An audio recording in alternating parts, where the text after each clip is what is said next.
Hey guys, how's it going? Commodity here. Welcome to another tutorial by Cymatics. Today I'm bringing you guys part 3 of our Ableton tips series with 20 more Ableton tips. You guys seem to absolutely love these tutorials, so I had to come back with a third one. Now before we get started, if you haven't already grabbed our free Ableton Starter sample pack, make sure to head down to the description of the video to grab it. You're going to need those samples to put these ideas into practice, and while you're down there, don't forget to hit subscribe and hit that like button. We've got a lot to cover, so let's just dive right into it.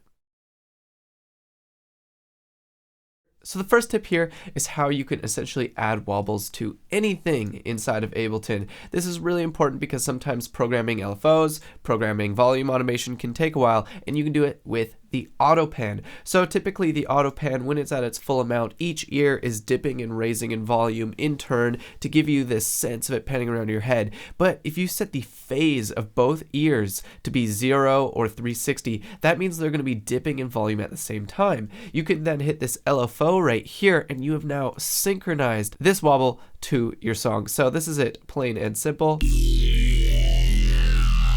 And this is it wobbling in time. You can easily automate this in time with your song as well. And you can play with other LFO shapes too for really fun sounds. So I just really like this technique for the simplicity of adding wobbles to sounds. Now the next Ableton tip is taking advantage of the Auto Filters new Morph filter type. This was an introduction in Ableton Live 9, and I don't see enough people taking advantage of it. What it can do is you can actually switch filter types and morph between the common filter types while you're using the filter in its regular way. So for example, you can obviously make this thing wobble in its regular way. And you can automate the cutoff in its very regular way.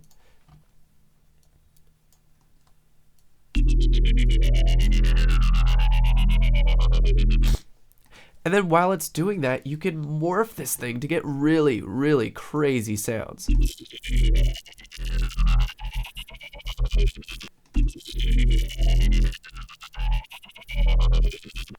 So really experiment with this because it can yield some really cool results. The next tip here takes advantage of the sidechain function in the auto filter here. Now, just like you would open up the sidechain function inside of the compressor, you can open up a sidechain function for the filter. This is really cool because you could do really unique things like filter out just the low end of a bass when the kick comes in, and you can add resonance to it so it actually starts to talk. So what we're going to do is we're going to take the input from track 3 here, which is our kick, and we're going to tell the envelope to move that filter across move the cutoff across here. And we're going to set a quick attack and a quick release and a high resonance just so you can really hear that. So we'll dial back the envelope so it's not so drastic.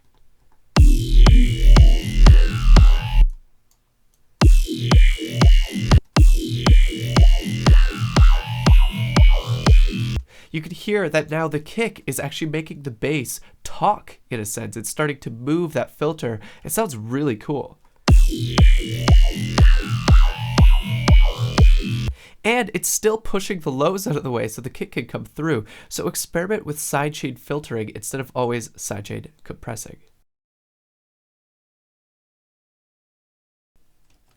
So the next tip is a really cool one for quick vocal chops. What you can do is you can take Ableton's Simpler here, which is not as simple as it used to be, and grab any sort of sample and drop it in and toss it into slice mode here. And what it's going to do is it's actually going to find these transients and it's going to map it across your keyboard.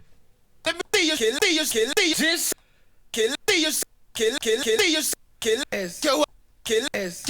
you can do this with anything. You can just take it, slap it in, and it'll chop it up for you based off the transient.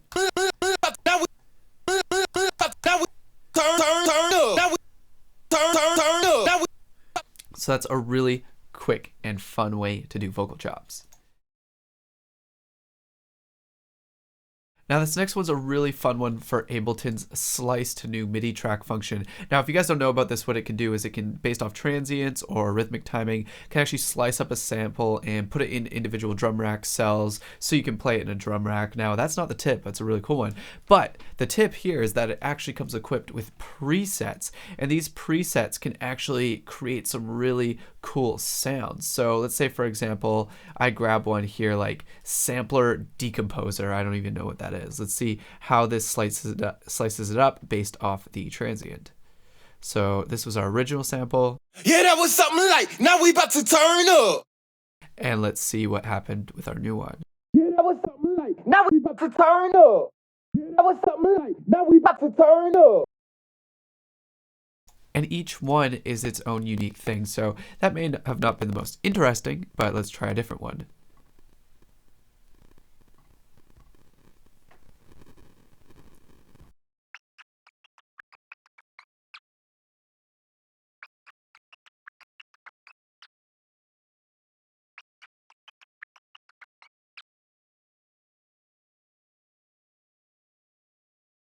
So you can see, diving into the sampler here, that it created some really unique things here. I don't even want to go into what's going on, but you get this weird like mousy sample.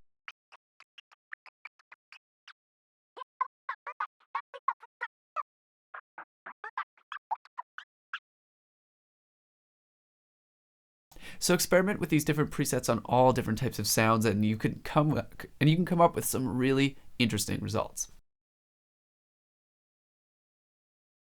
So this next one's a really cool tip to getting to sampler. If you have a piece of audio you want to use in your song, simply double click it when you have an audio track selected, and it will slap it down there. Right click the title bar of the simpler and turn it into sampler. Now we can move on to our next tip. So next tip here, inside the sampler we just created, what we're going to do is I'm going to show you guys the snap button down here, which if you guys don't have on by default is a really useful one, because what it's going to do is it's going to snap the start point to the 0 crossing of your sample right when it crosses the 0 phase mark. This is going to prevent clicking and popping, because if you're starting not at a 0 crossing, that means your speakers have to suddenly jump to a point in their phase starting from a resting position. So this is gonna cause some weird artifacts. So if you can snap it to the grid, then you don't have to worry about that, because it's gonna be right on the 0, so your speaker can immediately start moving from its resting position. So this next one's a really fun tip inside of Sampler again, and what it is the ability to randomize the panning of a sound. So let's say I'm arpeggiating our sample here, and I want it to sound a little more unique. Well, I'm going to locate that sampler inside this chain here. And what you can do is, if you head on over to the filter global window here, there's a pan to random percent value here, which will actually pan it around your head differently every hit.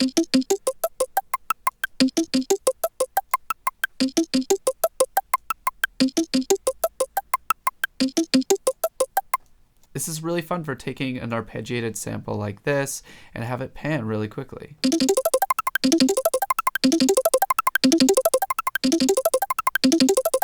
Makes it a lot more interesting, and you don't have to program auto pan, and it sounds a little more interesting than the auto pan. So this next one is a tip for operator and analog and a few other instruments inside of Ableton, and that's the ability to loop the envelopes on these instruments. And why this is so important is, let's say for example we have operator here, and we want this modulator to modulate the carrier, and we want an envelope to control that. Maybe we want it to be more of a stab. Well, you can actually head down to these loop functions here, and you can pick a loop mode that would best fit that to loop that envelope in a really cool way. So I'm going to pick sync here so we can sync it to our song, and I'm going to pick a 16th note.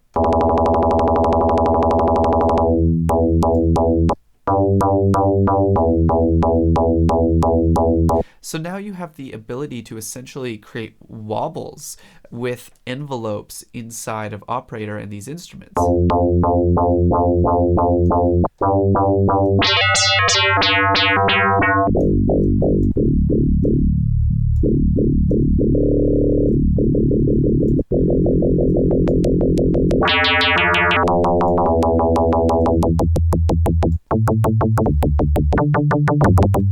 This is just another option for more control with these instruments. While we're still inside of Operator here, here's a really cool one for making custom shapes here. If you hold Shift, you can change one harmonic specifically without affecting the ones around it. This allows you to change the height and get really specific, because sometimes when trying to draw in just one, you accidentally get another one. So if you hold Shift, it'll isolate just that one harmonic, and then you can get very specific with which ones you want.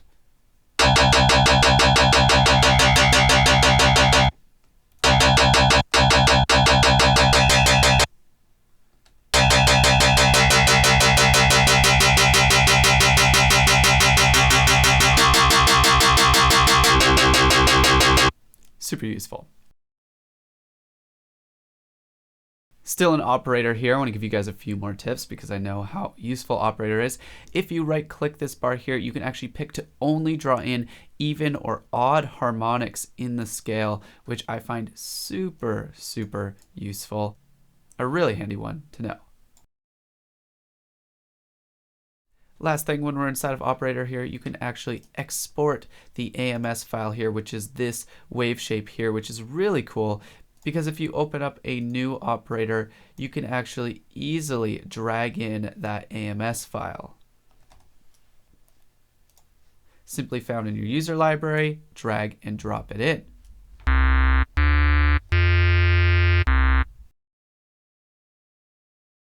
Next tip is taking advantage of the ability to randomly arpeggiate things with Ableton's Arpegiattor. The reason I like this so much is it can add variation to things. Now, obviously with melodies, randomly generated melodies aren't going to sound very good, but let's say, for example, we had a drum rack here with a MIDI pattern playing like this. And I wanted to add some variation to it. I could simply click and drag a bunch of hats on here and hold down a chord .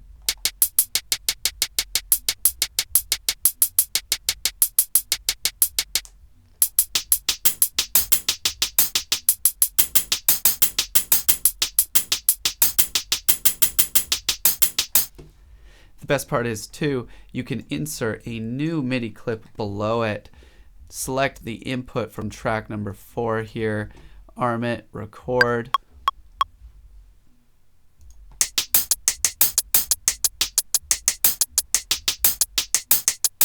And then once you have something you're happy with, take off the arpeggiator here and drop that back on to create your new MIDI loop that you just generated, just like that.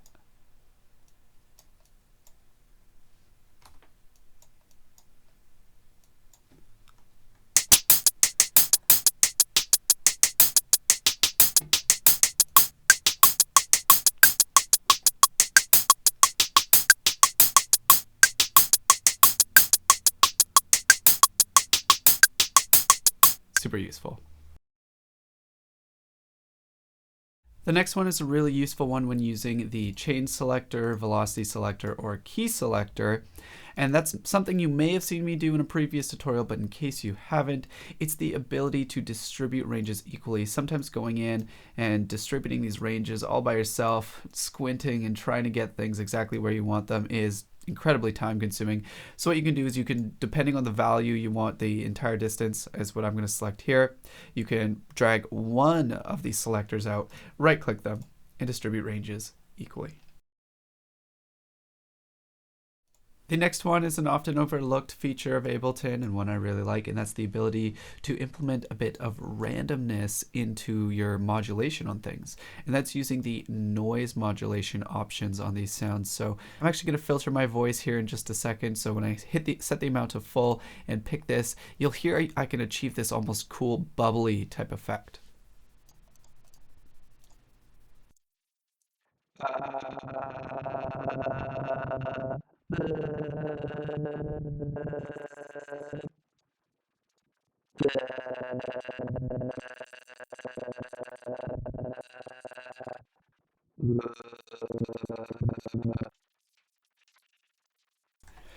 This can be great for achieving really cool sound effects for like things with a lot of texture and things that you want that sort of randomization. You'll see that noise option for automation pop up a lot in Ableton, and it's actually pretty useful with the right context. Next one is the ability to quickly macro map things. When you have something in a rack, you can actually just right click any parameter to map it to a macro like this, which is really, really useful. So you don't always have to hit the map button, click your setting, map it like that. It's super easy to just manually right click and do it nice and quick. Next up is an overlooked feature inside of analog, and that's the Formant filters here.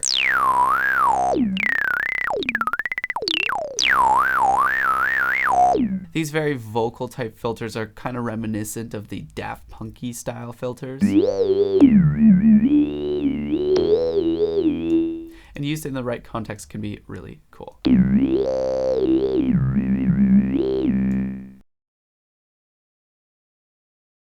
The next tip is velocity ramps, and these are two really easy ways of editing mid velocity. Let's say, for example, our velocity is all over the map here, and we want something a little more interesting. You could hold Command and click and drag to create these ramps that will affect whatever notes you have selected, which is really useful. And if you do that and you hold Shift, it'll actually lock it to a horizontal position. Really useful. So the next tip is a solution for the age-old problem where sometimes when you're automating the pitch on a sound, if you stop the MIDI clip, say here for example, the next time you resume it, instead of it starting from its zero crossing, it ends up resuming at this point here, and you end up with this wonky pitch. You have to wait for it to play all the way to the end, and it becomes a total mess. So my solution to this, and what I recommend, is when you do this, when you make a pinch envelope, the first thing you want to do is zoom way into the beginning of your sample. Then what you want to do is draw 3 pitch reset dots. You're going to want to do the exact same thing at the end too. You're going to want to zoom in to the very end of your clip. You're going to want to bring the automation down to 0, and you're not going to hear that because it is so short. You're not going to hear it quickly jump to 0 at the end. But these 3 reset dots will just allow the pitch to reset. So every time you start the sample, it's going to be starting from the beginning.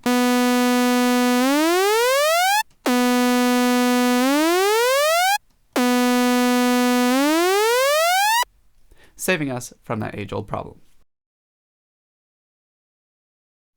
And the last tip here is a really good one for live performance, and sometimes good for writing songs too when you're someone who likes to use session view, and that is the ability to trigger new tempos with scenes. So right now we're at 180 beats per minute, and I want to jump down to 90 beats per minute. So what I'm going to do is I'm going to rename this scene 90 BPM, all caps. You'll see the arrow transformed into an orange arrow here, and now when I hit play, boom, jumped to 90 BPM. I can't tell you how many times that has saved me in a live performance when I've worked my way up to 180 and I want to wrap all the way around to 90. You can use this technique here. So there we go, guys. That was my third 20 Ableton tip video. I hope you got a lot out of this one. I know I had a lot of fun making it, and there were a lot of gold nuggets in there. Now, don't forget to head down in the description of our video where you can grab our free Ableton starter pack if you haven't already grabbed it. While you're down there, make sure to hit the subscribe button, the notification bell, and if you liked the video, make sure to drop it a like. So thanks again, guys. I'm Cymatics, we're Cymatics, and I'll be back soon with another tutorial. Peace.